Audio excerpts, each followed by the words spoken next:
And when you have the internet, you can access anything. I'm saying like porn, inappropriate movies, and like when you offered to take us out, I was like, yes, now I get to see China in real life.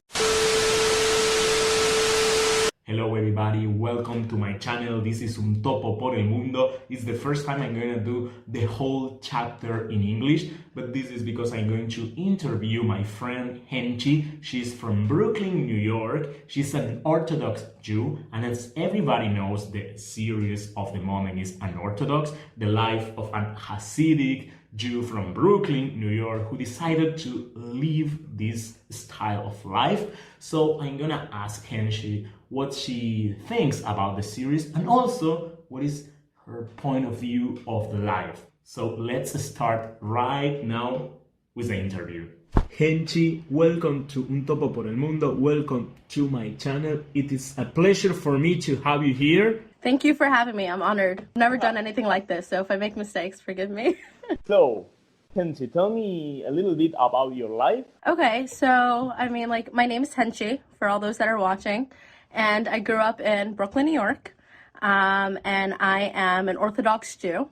What's a little unique about my situation is that I encompass a lot of different spectrums of the Jewish life.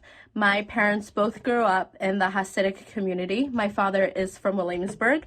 My mother is from Borough Park, which is a community also in New York that's full of Hasidim. I grew up with the culture around me, always going to my grandparents in Williamsburg. I speak fluent Yiddish, but my parents got divorced when I was young. And when I was around 10, in like 5th grade, my mother started exploring other options in her life, and she decided to stop being religious. So she stepped away from the Hasidic world and Judaism as a total. You grow up, even if your mother is not Hasidic or religious anymore, and your dad still is Hasidic and religious, both of the things. And You grow up as a Hasidic. I grew up when I was younger, yeah. So the culture is always around me. I still go to Williamsburg. I myself don't define as Hasidic anymore, but I'm still very much involved. I actually work in a special needs school in Williamsburg. All my coworkers are Hasidic. I'm very much involved, but I don't live that lifestyle. So I lived in the Hasidic world until I was, I would say around 3rd grade. So I would say around 8, 9 years old. And then when I was 10, that was when we started branching off. But definitely still involved, just stopped living, I stopped going to Hasidic school, and I went to a regular Jewish Orthodox school. How old are you? So I'm 21 years old, and it's very exciting time in my life. When you mention you are not Hasidic anymore, what do you mean about it? I don't live the Hasidic lifestyle, which is very much what Hasidic Jews are. It's a whole lifestyle of Judaism, and I am not part of the Hasidic community except for the connections that I have, which are my family, like my father, my uncles, my cousins. Did it create any problem between you and your family or not? For myself, no, I didn't experience any of it. My family is very open-minded and very welcoming.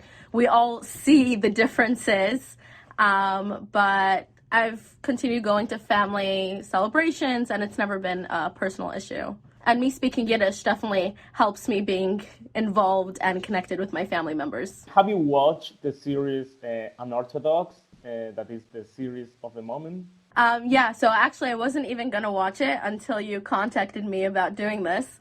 I was a little nervous because so many movies and TV shows today's days that try to represent the Jewish world get so many facts wrong and always show the Orthodox and the Hasidic community in such a negative light that I kind of wasn't interested in watching the series. But then you contacted me and I was like, you know what, it doesn't hurt, and I did watch it. And what do you think about it? How do you like it? So as a whole, just watching the series, I think it was beautifully made. I think I was happy and cried in all the right moments. It was very well put together. The research, I think it's one of the most accurate portraying films And there's a lot of symbolism and analogy between the Holocaust and everything that goes on. So I definitely appreciated the movie.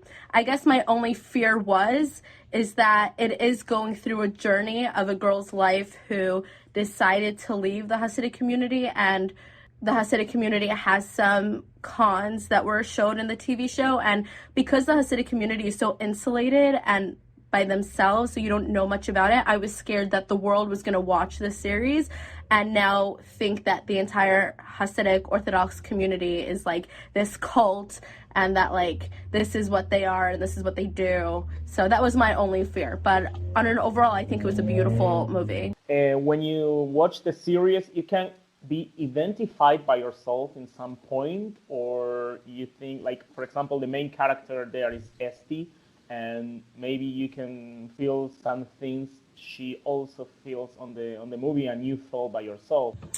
So I think my mother, who grew up Hasidic and felt those confines that Esti felt, is definitely more identified. For me, I was never involved so much like Esti was. Like, Esti only left when she was 19, 20 years old. And I wasn't a part of it for so long. Her as a character and searching for who she is and searching for a path for herself, I think a lot of people can identify, like looking for that spiritual journey of what's for them. You know, at one point she was looking up on Google, like, is there a God? Like, I think everybody kind of has those questions and can relate to that. So yeah, I think on an overall level, there are certain things that I can identify or appreciate. But I think my mother would probably be somebody who would be more like, yeah, like, I experienced that in the mikvah, or I felt like I couldn't be myself. So, in some point, you distinguish between being Hasidic and being just an Orthodox. What do you think is the difference between that two things? So there's Judaism on a whole. And then there are different parts and different levels of Judaism, just like in any religion, but here it's a little more defined. So what is Hasidim? The movement of the Hasidic movement was all created by this big renowned rabbi. His name was the Baal Shem Tov. I think it was around the 17th century, but please don't quote me on it. I'm not a historian. But no problem, no. Yeah, this is based on my own knowledge and memory. So he wanted to create a space for Jewish people to really serve God with a spiritual and emotional connection, and not just a learning. At that point, Judaism, for those that were religious, were mostly people who were study the Torah all day, and not everybody can learn. Not everybody's a good learner, and not everybody connects to God through that. So he kind of created this movement where it was very emotional and musical based, and you really connecting through God with your soul, through music, through love, and through all of these different aspects of life. And then what happened is that all of his disciples would go to different towns and different places, and they would become the rabbi of that town. So my father's side of the family is from the sect of Papa. What does that mean? It means that a disciple of the Baal Shem Tov, generation after generation, went to this little town in Germany called Papa, and he became the Papa rabbi, and they were known as the Hasidim of Papa.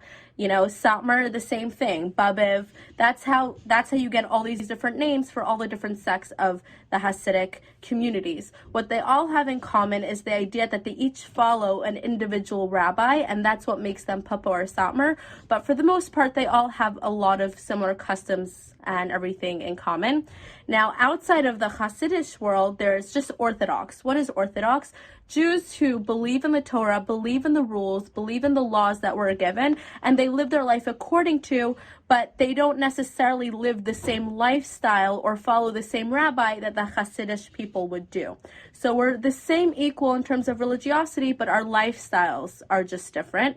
But our rules and morals and the Torah is all the same. In your practical life, what you do or what you don't do that doesn't coincidence with the Hasidic life? So I definitely don't dress like them. The entire aspect of what Hasidic people do is that they like to take, so let's say there's the line over here and they want to go the extra mile. They want to serve God with an extra vigorous energy, so they'll always take a step beyond what they need to. So the way we have like a modest dress code for the girls. Elbows need to be covered, our collarbone, our knees, we can't wear pants, and we all do that. None of the girls wear pants, we don't wear short sleeves, but the Hasidic people will go the extra mile by maybe wearing stockings. Like they'll be more modest in terms of maybe they won't wear nail polish, they won't wear bright colored makeup, nothing to draw attention to a girl's sexuality, but they definitely believe in being feminine and being pretty. And you can see like, I don't know if the movie portrayed it so well, but you know, you do dress nice. We really believe in dressing put together and giving off a good impression, but just not being provocative. So in the Orthodox community, girls kind of have a little more freedom. Like I'll wear nail polish. I may not wear like bright yellow, but I'll wear some nail polish, and I may not wear stockings in the summer. So kind of like differences like that will separate between the Hasidic and Orthodox. A lot of it is a very custom and tradition and what the Rebbe tells you in the Hasidic world. So, you know, the men wear the streimels, the furry hats, and the beketcha.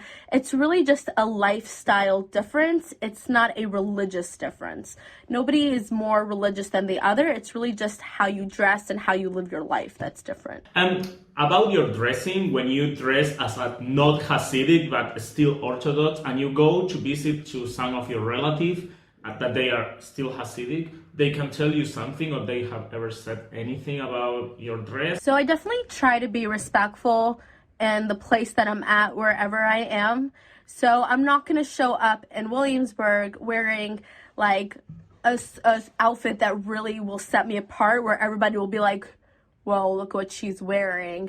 I dress modest usually throughout my day-to-day life, so there's not so much changes, but maybe I'll make the extra effort to wear stockings and not wear my sandals. Instead, I'll wear my regular pair of shoes, just to be respectful of the environment that I'm in. My family personally, maybe growing up, they would have said something, but now they're just like, you know, we accept you for who you are, do what you need to, nobody's gonna look other way.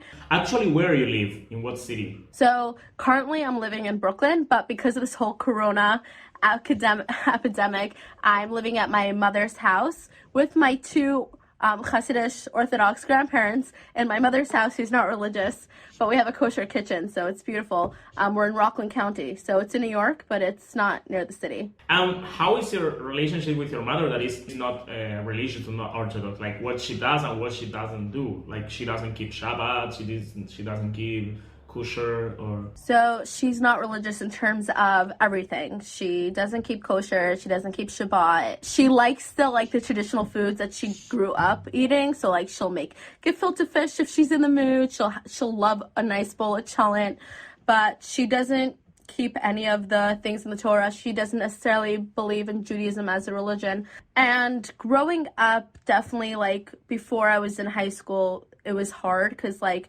we clashed a lot, not so much, you know, our personalities were just very headstrong.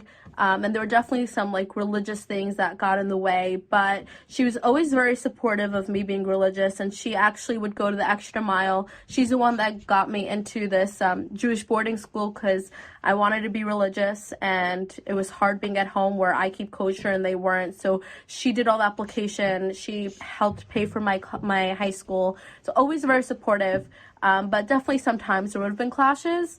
But right now, like, it's amazing. Our relationship is great. Have you ever had any doubt of your life, and also any doubts about the existence of God or the Torah rules or whatever?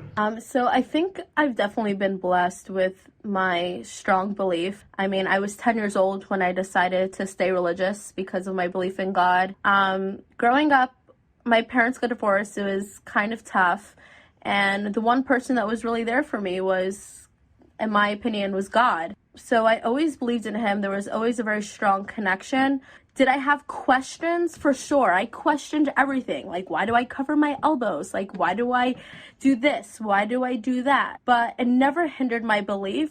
And the one beautiful thing about the Jewish religion is that questions are supposed to be encouraged. There are people that spend their entire lives questioning the Torah with every little thing. It's really about, if you have a question, ask and search for the answer and you'll find it. You just might have to take a little more time. So my belief in God was never questioned. It's really just questions and looking for answers. And have you ever visited another Jewish community? Like, no different, like different Hasidic Orthodox. I mean, like Reform, secular, or conservative, or progressive, or whatever. So I definitely have relationships with people who are not Orthodox. I have a lot of friends who are Jewish by identity, but not religious. I actually learned with a girl who comes from more of a conservative Reform background. So I definitely have friends from all different walks of life in terms of the Jewish spectrum. And I love having friends from so many different walks of life in terms of the Jewish religion. It really broadens your hindsight and just lets you understand where people are coming from and different beliefs. What opinion do you have? I mean, like, would you ever think to move to another Jewish movement, or it never appears on your head? I never not thought of being Orthodox.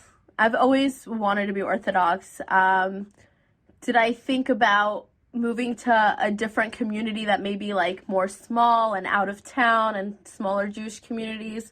For sure. I'm not a city person, but I never questioned being Orthodox. Like, I believe so strongly in the Torah and all the guidelines that help us become better that I don't think I would have been satisfied with my belief if I would have left and gone conservative or Reform. Because you have seen in the series, the girl Esti, she from one day to the other, she starts to eat pork, she goes to a party, she does a lot of things, and she always lose all the Judaism values. Like, she never said, okay, I'm gonna go to another community, I'm gonna try what's going with a conservative or a Reform, whatever. She leave everything in the process. Yeah, so I definitely it's something that I've discussed a lot with my friends, and it's very hard because when you go from an ultra-Orthodox community, you know there are other Jews out there, you know there are other communities out there, but whatever triggers you to leave, it's stemming from something, and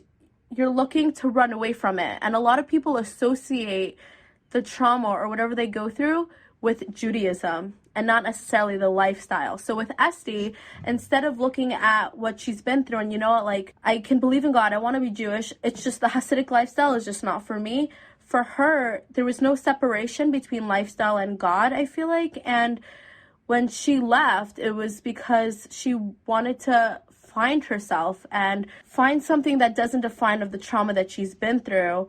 And you see that today, a lot of the people who leave the Hasidic community, unfortunately, they don't explore the other Jewish communities. They just kind of go from like keeping Shabbat and now I'm eating pork on Shabbat, listening to music. And it also depends on, did you have that foundation and belief in God? Like, did Esti actually believe in God this entire time? Or was she just going through the motions of how she grew up and then she was like, enough is enough?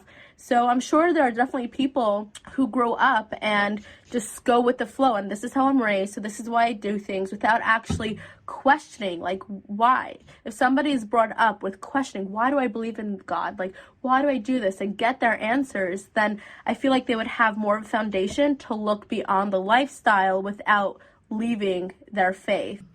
For example, in the case of your mother, she left the community and she now belongs to another Jewish community, or she left everything and she keeps some things? No, so it was a slow process, but she definitely just like started becoming more modern and just left completely.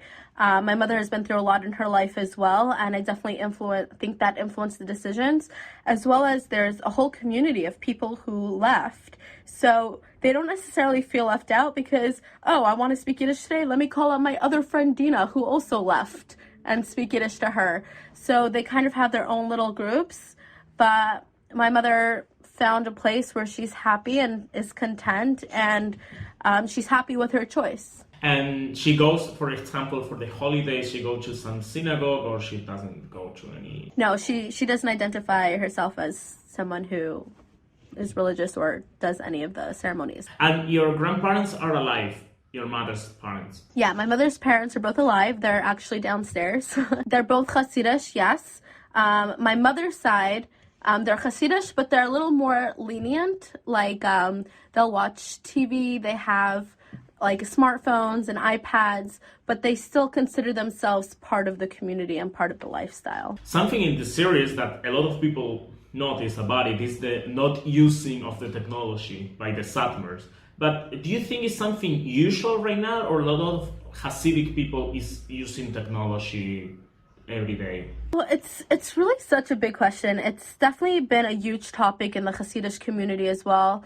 The rabbis have gone out and said that internet is something that should not be accessible due to the fact that in Judaism in general, we have such strong morals and ethics in our own lives that to be influenced by the secular world is something that we don't want. We don't want assimilation. We don't want people getting confused by what we think is right. And when you have the internet, you can access anything. I'm saying like porn, inappropriate movies, and the rabbis really just wanted to keep that contained. They didn't want the community getting exposed and influenced by things that are negative, such as inappropriate language or inappropriate behavior. So as a rule, they're like, really, you should not have internet. There are definitely Hasidic people who have smartphones, people who are working in the working field and need a phone. They have some of them may have computers and internet at home. For the most part, we try to limit it. Like the children won't be watching on their phones all day. Instead, they'll be playing outside. I think that people have lived so long before internet that they're just living the same life that people did before internet came and took over. We also have to have in mind that part of that community, if you want to send your kid, if you're Papa and you want to send your kid to your Papa Hasidic school, then the school might tell you, like if you want your kid to be in our school, if you have the internet, then you need to sign a paper stating that, I have internet home, but it's filtered, so no inappropriate stuff can be accessed, and it's all with supervision. So it's really about, if you want to belong to the community, then you're going to follow the rules that are set. But for sure, my father has a smartphone. All my uncles have smartphones. My cousins don't have. It's really just like the older you get, the more freedom you may have to make that choice. But for the most part, we try to limit the internet access as much as possible. I personally always had access to internet and things, but what I could watch was very supervised. What I can read was very restricted. My mom didn't, even though she left, she still wanted to keep an eye on it. But then as we grew up, we got more freedom. But my cousins, they don't have access. Like my cousin will ask me if she can use my phone to access her email, or she'll go to the public library. As you get older, the rules kind of get more fluctuated, so it's not as simple. It is crazy because if you go to New York, you will find the store B&H, like the biggest technology store of New York belongs to the Hasidic people, but they don't use the phones at home. Yeah, so it's really interesting how the whole community works. And again, just like there's a spectrum in Judaism, there's a spectrum in the Hasidic community as well. So you can be like a really religious Satmar Hasidic guy, or you can be Satmar and be more relaxed and chill.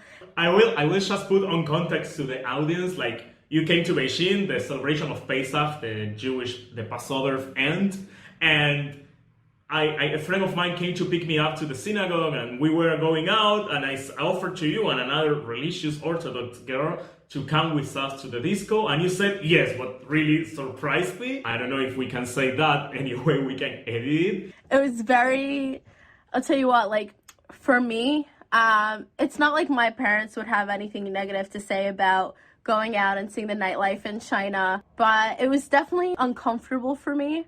When we went to one of the clubs, like there was only one place where we actually like were trying to dance, and it was I remember just feeling so uncomfortable. I was like, I can't dance with any of the guys. I'm dancing with my friend in my own little corner, and there's this one guy coming and trying to dance with me, and I'm like, please go away. And I didn't want to be rude, and I didn't know how to say it, so I'm just like, maybe he'll get the hit if I walk away.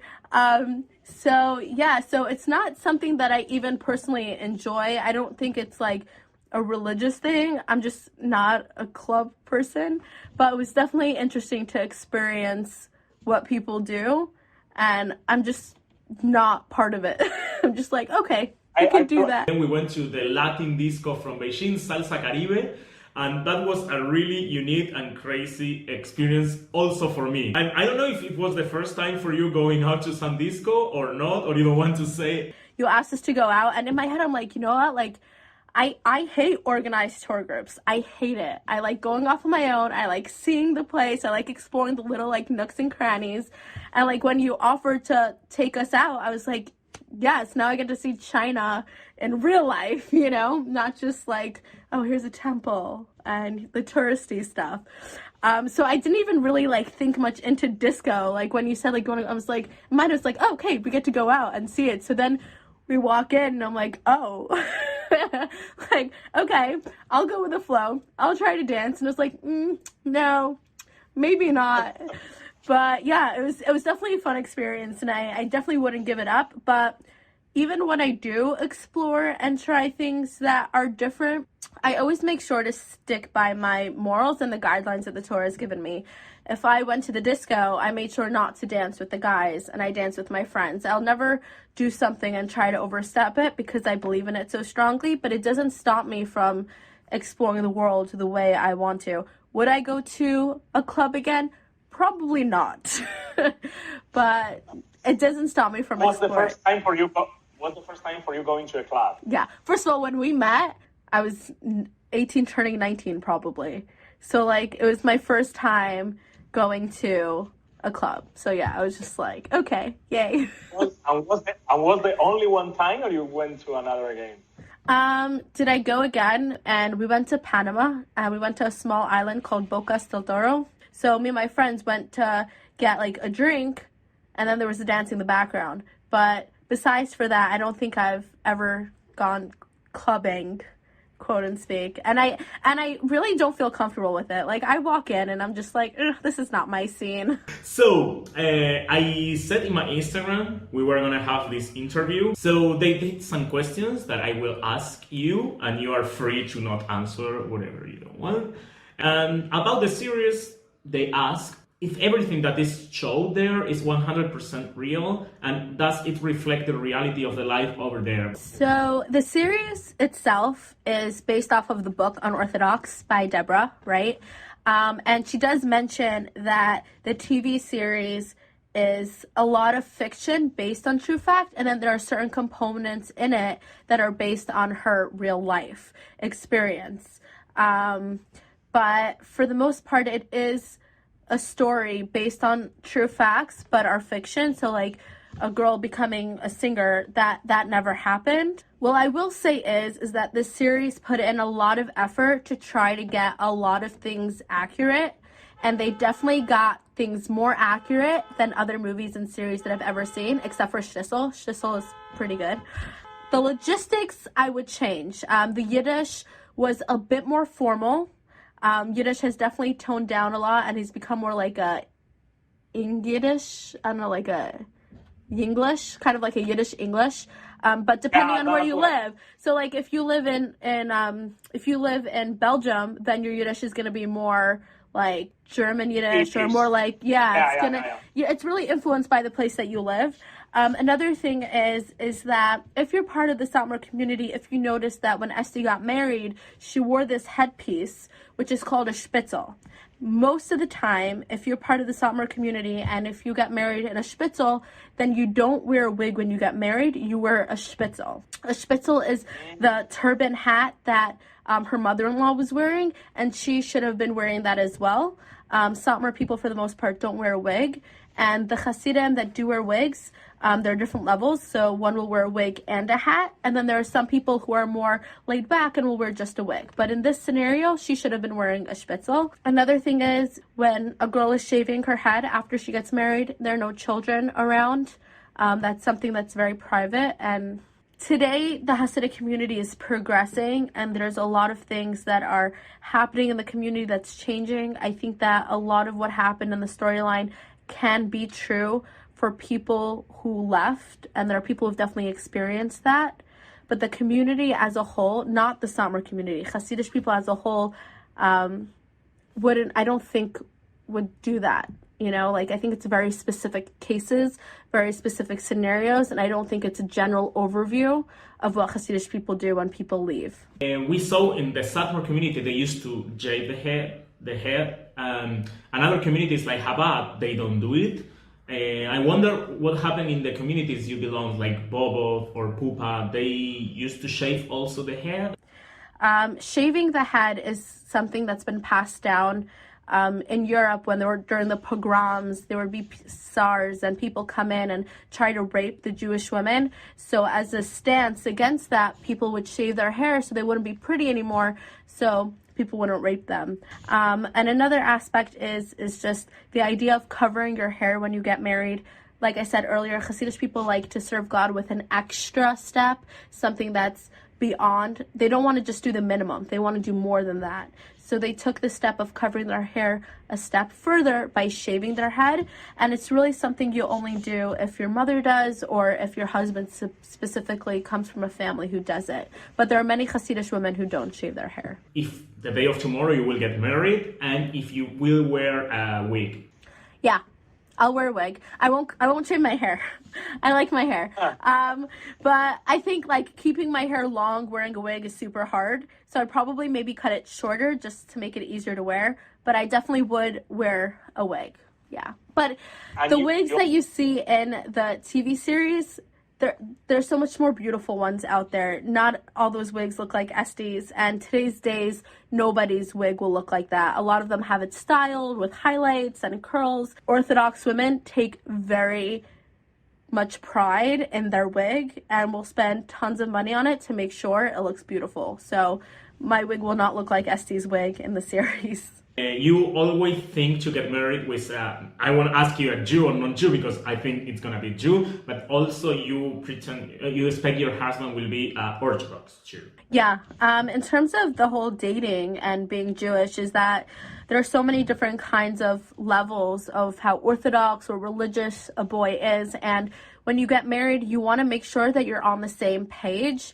You know, if I marry somebody who's not religious and I'm Orthodox, how do you raise your kid? It can create a lot of conflict. So what we try to do is that we try to find somebody with that same desire. It's like anybody who gets married. You want to share the same goals. You want to share the same ideals and philosophy. And if you marry somebody who has different opinions on how to raise your child or go about your life, it's a little difficult and can create conflict in a relationship. So when I'm looking for a husband, I'm looking for somebody who will share that same level of orthodoxy and desires and future goals.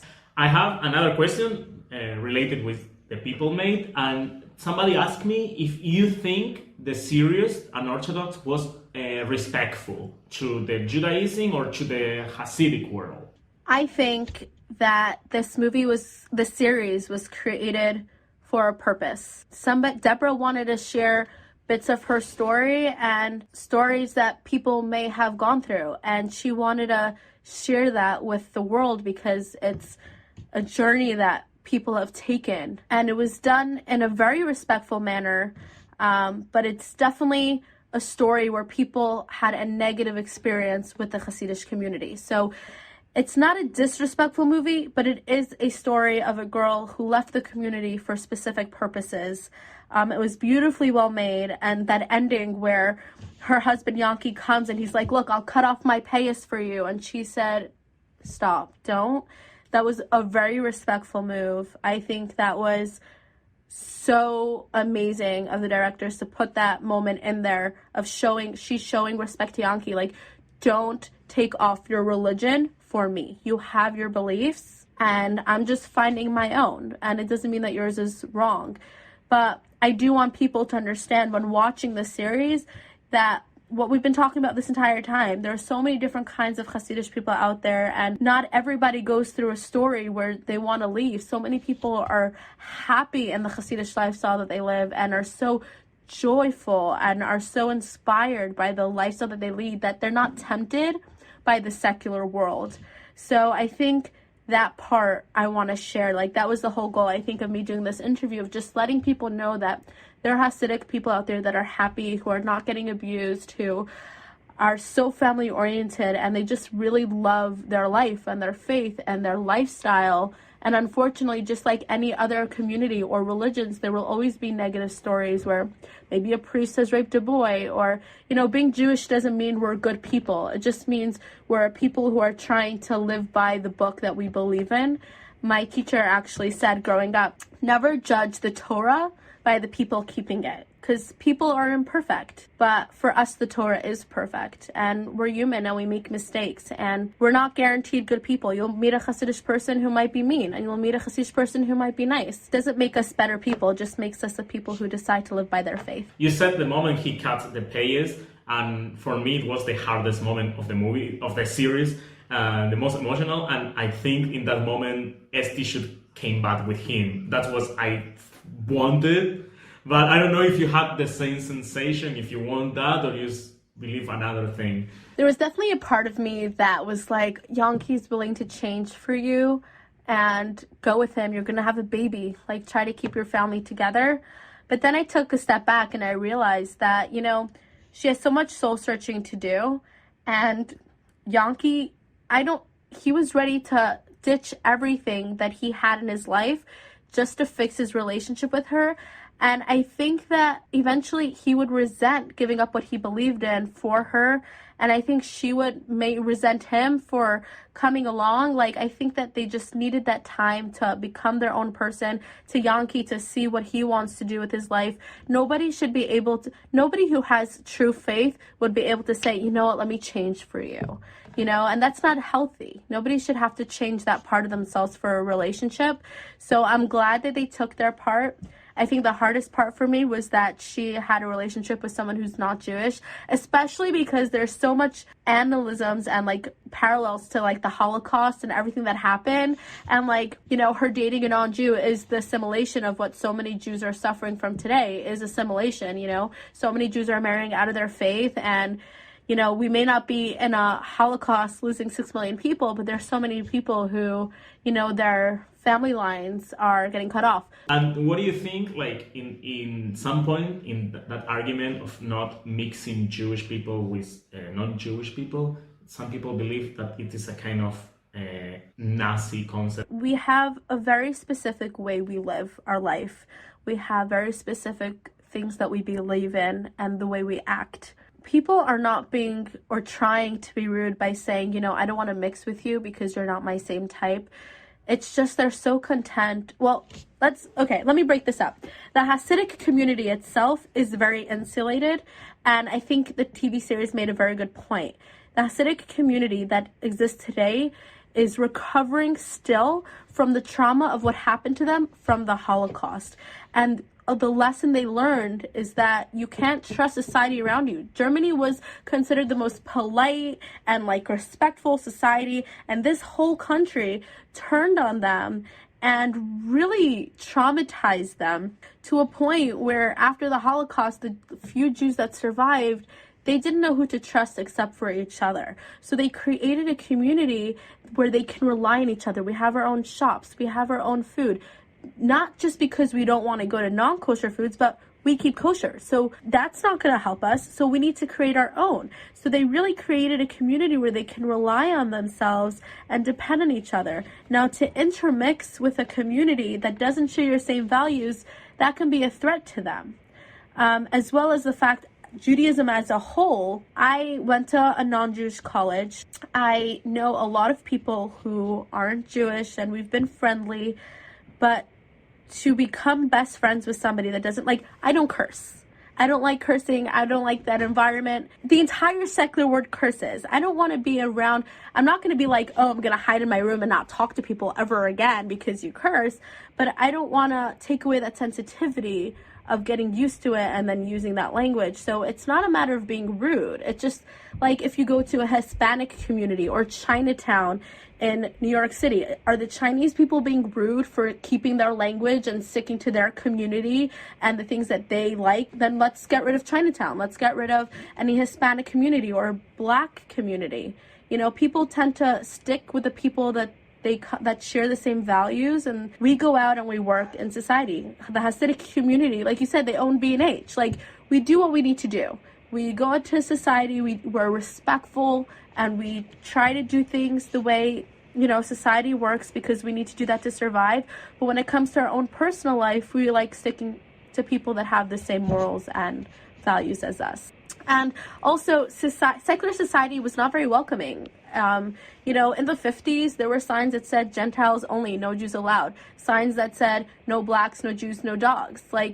So it's not like we're cutting off. Society kind of set us up for that. But this happens in the 50s. What about the 21st century and the 2020? You can't just delete so much history and then expect in 10 years everybody to kind of change. So things have definitely progressed. I've tried. I went to a non-Jewish college, and I've definitely tried being friends with people who weren't Jewish. And it was great. We would have fun together. We would be friendly. It was great. But there was no, they didn't understand where I was coming from. I was just viewed as innocent and naive and just ignorant. But I'm not ignorant, naive, or innocent. I just have certain ideals that the rest of the world doesn't agree with. And I have my good friends. I went to a Jewish school. I have my best friend. Why would I look for other people when I have the people that I love and care about?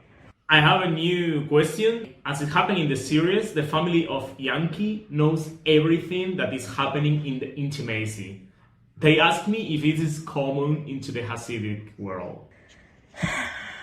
Okay, so I'm not married, so I'm not going to make a statement and say that this happens in every family. I think that what happens is that it's common sense that if a newly married couple is having trouble with their sex life and they're not comfortable with sharing it with anybody else, of course you're going to go ask your mother, am I doing something wrong? What am I doing? It's like anybody going for dating advice or marriage advice. Esty was definitely shocked and taken back, what, you shared something so personal with your mother? And I completely understand that. And I agree, relationship issues should be dealt between the couple. But I think that Esty and Henchy didn't have very good communication skills. And also, Esty didn't have anybody else to talk to about it. She just wanted to leave the relationship. So Henchy going to his mother and telling him, it's already been 2 weeks from our marriage and we haven't had sex because Esty's having issues. Who else would you turn to? So I don't think that it's normal for every Hasidic family to be so involved in their children's intimate life. I just think it was, maybe people have experienced that. Could be. I'm not saying not. I just think that it made sense. If there's nobody else you can turn to, you're going to ask your mother.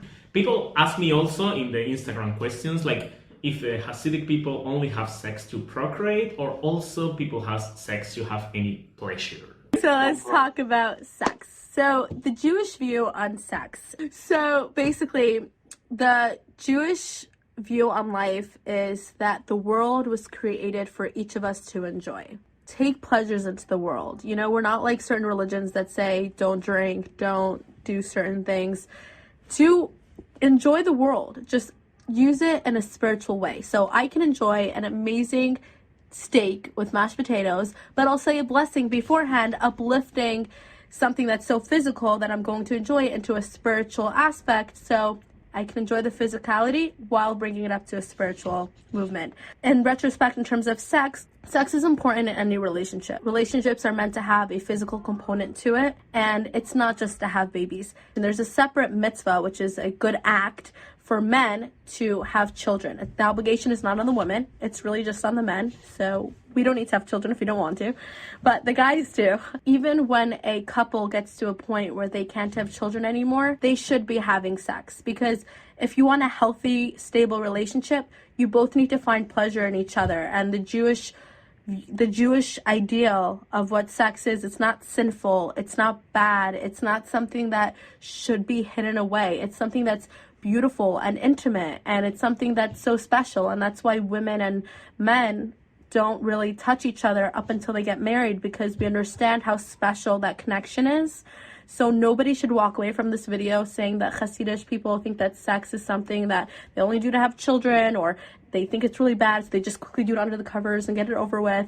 We really take pride and care in our sexual, intimate relationship, and it's something that's very important. There may be some ultra-Orthodox people out in the world that don't recognize how Judaism really views Judaism, and maybe that's why so many, like, there are certain people that are experiencing that confusion about what they should be doing.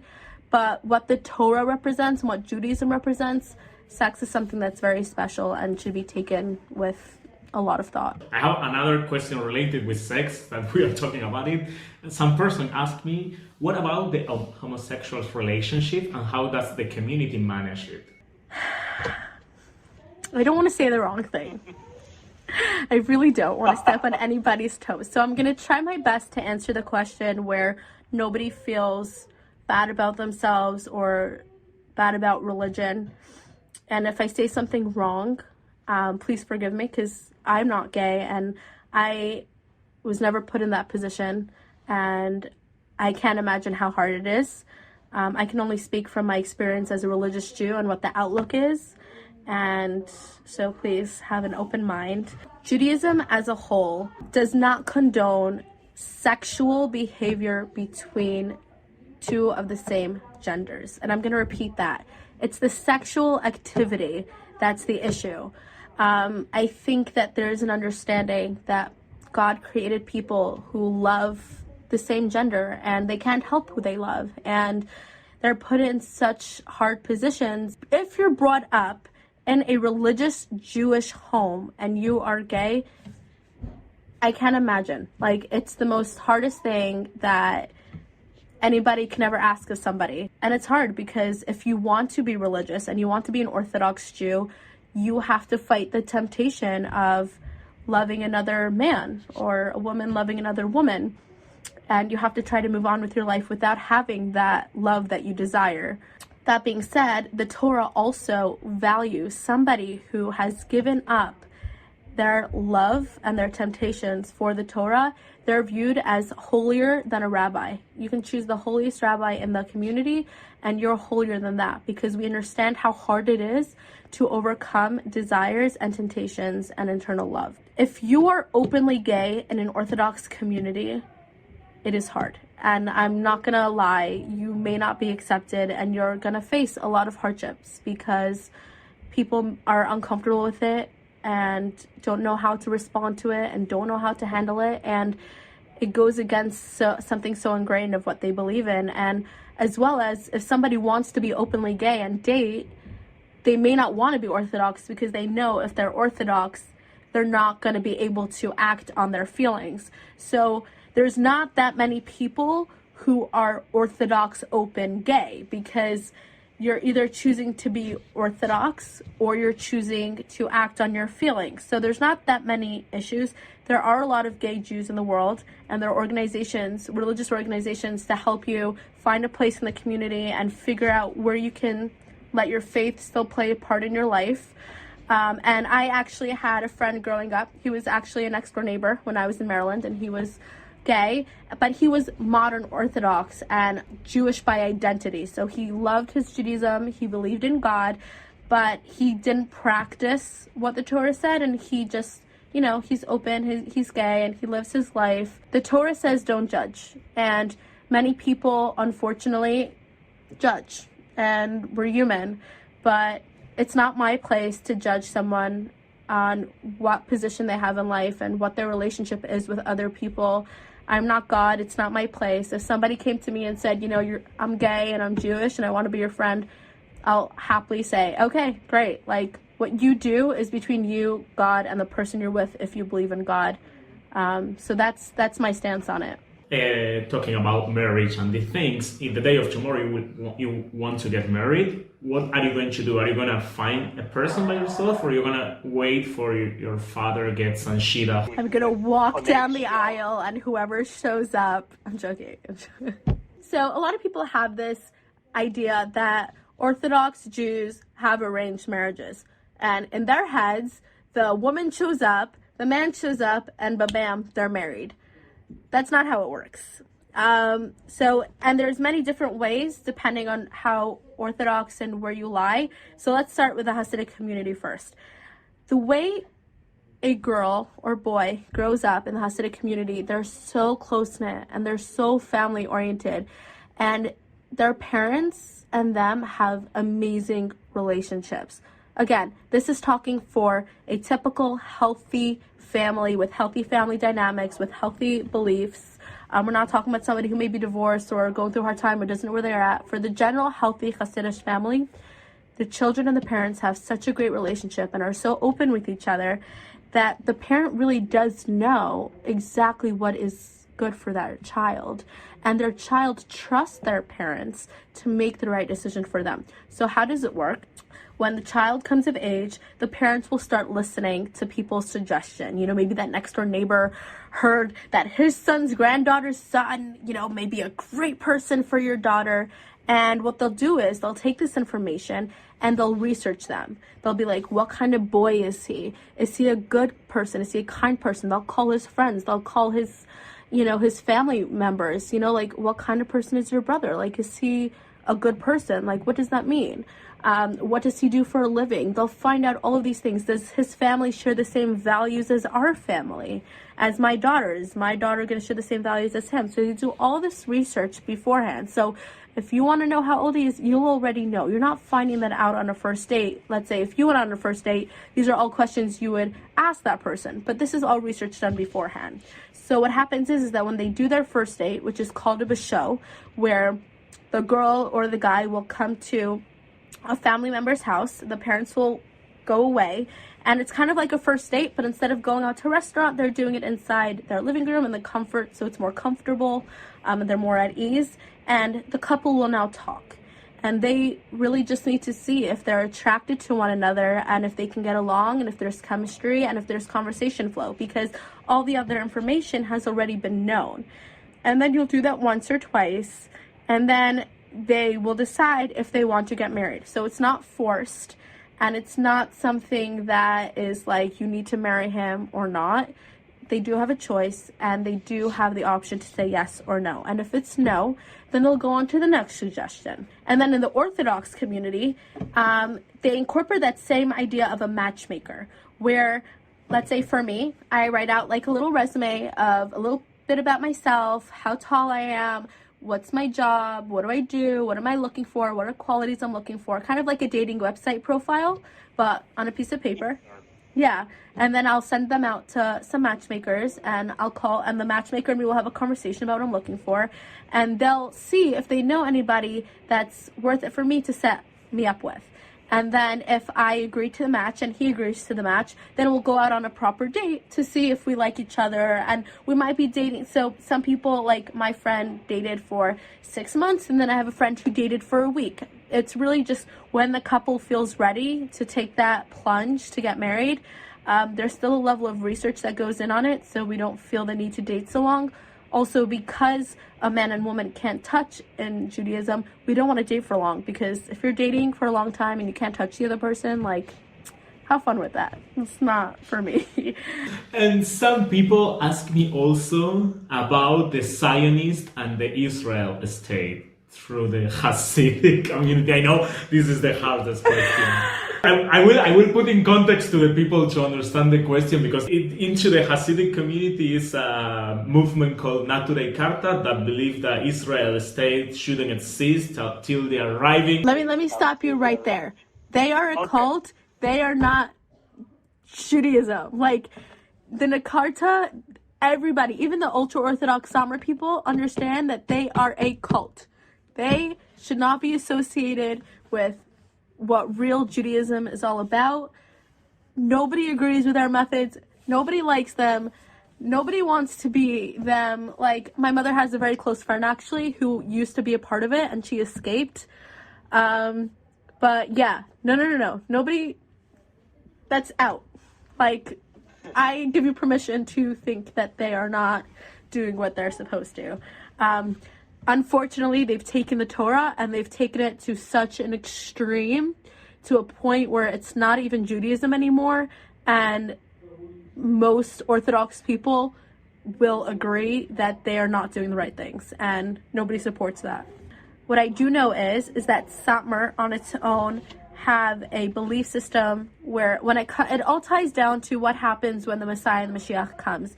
We believe that God will give us the land of Israel, and it will be run by a religious government, and we will be able to be ourselves and have access to this beautiful country. Now, because the government right now is not being run by a religious government, the ultra-Orthodox group of people who are within the Satmar community don't believe in the state right now because they don't believe that it's ours yet. Saying that, a lot of Hasidim go to Israel all the time. I spent 2 years in Israel. Come around the holiday time, it's like the entire Williamsburg picked itself up and placed itself in Jerusalem. I don't think everybody has that extreme view on like spitting on Israel when Moshe went into the like hotel and was like, Israel, it's Zioni? Me? Like, no, I'm from New York. You know, I don't think people as a general have such a view. Yeah, do you think, talking about Moshe, do you think the community has many Moshes? I mean, like people like him? It's funny because I spoke about this with my mother because watching this series, this was the first time I really experienced a character like Moshe, where he grew up Hasidic, he left the community, and when he came back, his view was kind of twisted. Like, he would go and jump into a freezing lake because of the mikvah, but then he would go hang out with strippers, and then like he kind of had this predator look where he was like hungry for something like weirdly evil. Like, I don't know, the character freaked me out. I think that the actor portrayed him very well, to the point where I just was creeped out by Moshe, and if I ever met him, I would want to be like, please go away. I think that I'm sure there are people out there that have left the community, came back, and their view on Judaism is a little warped, and they didn't come back a better Jew. I think they came back with a twisted view on what Judaism and what the Hasidic life is all about. So I do think there are Moshes out there. I just have never met any, and I really hope not to meet any, and I pity them. I feel bad that they couldn't come back with a positive view on what they're joining. Okay, I have the last 3 questions. We are talking like for almost 1 hour and a half. That is crazy. It's a fact between the whole Jewish community. It doesn't matter if you're Hasidic or not Hasidic or whatever, we talk a lot. The 3 questions are from the people of Instagram, my followers, that I invite everybody to follow me on Instagram and YouTube, to be subscribed. Your pupils. The Hasidic of Fievel. So, one question is, would you like to leave your practice just for a while, like a little bit, like say, okay, one day I am not Orthodox and I do some things that are a little bit forbidden. No to eating pork maybe, but something that... I actually thought about this question because a couple years ago, my rabbi started off a class and he's like, if you can leave Judaism for 24 hours, what would you do and why? You know, I'm sure that there are things... Listen, I would love to be able to put on a pair of jeans in the summer and wear shorts and not have to care about my sleeves and do certain things that are not part of my daily routine. But when I thought more about it and I thought about why am I giving up 24 hours, like I'm just not tempted. Like, I'm so happy with my life and with everything that I believe in, and I believe in everything I do, that I don't think I would be happier in 24 hours and just leave it and do that. So, you know, even like when I went to Bocas, like in Panama, I think that's the most where I might have thought about doing it. You know, like I'm on this beach, all I want to do is be on the beach all day, like chill, like do things. And I realized that like, it's not me. It's going to give me immediate pleasure, but in the long run, I'm going to regret it. So as an overall, no, I wouldn't leave for 24 hours. Well, we have something in common that I didn't mention to the audience, is we usually don't speak in English, we speak each other in Yiddish. That is the language from the Ashkenazi Jews. Being Hasidic, most of the Hasids keep it in the whole society, but also people who is not Hasidic like me, we still speak the language, and it's very beautiful to speak in Yiddish with people that grow up with it. And the question is, like, you think the Yiddish will be extincted on the future, or if it's gonna be kept by the Hasidic community? I think that Yiddish will not be like Latin. I don't think it will be an ancient or extinct language. And that's due to, first of all, there are so many Hasidim in the world that are speaking Yiddish. And it's not just in America. The Belgian Jews speak Yiddish. There's Yiddish in Jerusalem. You know, the actor that plays Moshe is actually an actor from the Geula Meir Sharim area who grew up Hasidic, and he speaks Yiddish. You know, there's so much Yiddish in the world, as well as there's such a big Yiddish movement. Like, there's Yiddish theater in New York City. There's Broadway. The Fiddler on the Roof came out in Yiddish. You know, there's so much Yiddish going on just as a culture in itself. Columbia has a whole department just dedicated to the Yiddish language. So I don't think it will ever really truly be extinct as long as the Orthodox Jewish community is alive. I don't think Yiddish will ever be extinct. And some Yiddish words have actually infiltrated the English Webster dictionary, like words like schlep, words like knish, meshugana, like all of these words you can find in movies and scattered about in the dictionary, and they've kind of become a part of American culture as well. So I don't think Yiddish will truly be extinct. Well, here in Argentina, we have only one word in our slang that comes from Yiddish, but it's a not really good word. We use here, people don't know that it comes from Yiddish. We use tuches. Seriously? Tuches is the word that... Yeah, it's in the slang here, but people don't know it comes from Yiddish. But it's so funny that that word is part of like Spanish Argentinian culture. Like, I didn't know that. That's so cool. Yeah. And the last question of this beautiful and amazing interview is, have you ever felt any discrimination for being Jew, or even a discrimination into the Jewish community for being Hasidic or Orthodox? Unfortunately, anti-Semitism has actually been rising in New York City. A lot of Hasidic Jews are getting beaten up. It's been on news consistently before this coronavirus. A guy not too far from where my mother lives got stabbed and he actually died. So anti-Semitism is very much aware. If I personally have ever felt unsafe for being a Jew in America, I have never felt unsafe, but I've definitely experienced people who are naive and don't necessarily know a lot about Jews, which to their own right, there's not so much out there unless you research it yourself for them to know. But comments like, oh, Jews are so rich, and like all of them are rich. Like, I worked all throughout high school. You know, like, I'm not rich. I'm far from it. My family, we actually grew up poor, and we actually worked our way up and worked really hard. Not every Jewish person is rich. Henchy, thank you very much. This was amazing. Of course, be welcome to Argentina. If I stay here for a while, when this coronavirus ends, I have to get back to China. I hope it happens soon, or I have to meet you in New York and going around the Hasidic community together, and also a good video about there. I'll definitely take you around Williamsburg for a good plate of chillin'. And thank you for having me. Like, I had so much fun. If you ever just want to do any other videos, like, I'm so down. I had so much fun. And any other questions, like, for sure. So yeah, thank you so much for having me and asking me. Thank you very much. And thank you very much for the audience. And we see each other in the next chapter of Un Topo por el Mundo. For all the people who are watching, thank you for taking the time to listening to me speak. Please don't take whatever I had to say in a negative way or think that I am like a wizard who knows everything. Definitely do your own research. I could be wrong. There are people out there that probably experienced other things. And it was so much fun sharing my knowledge with you.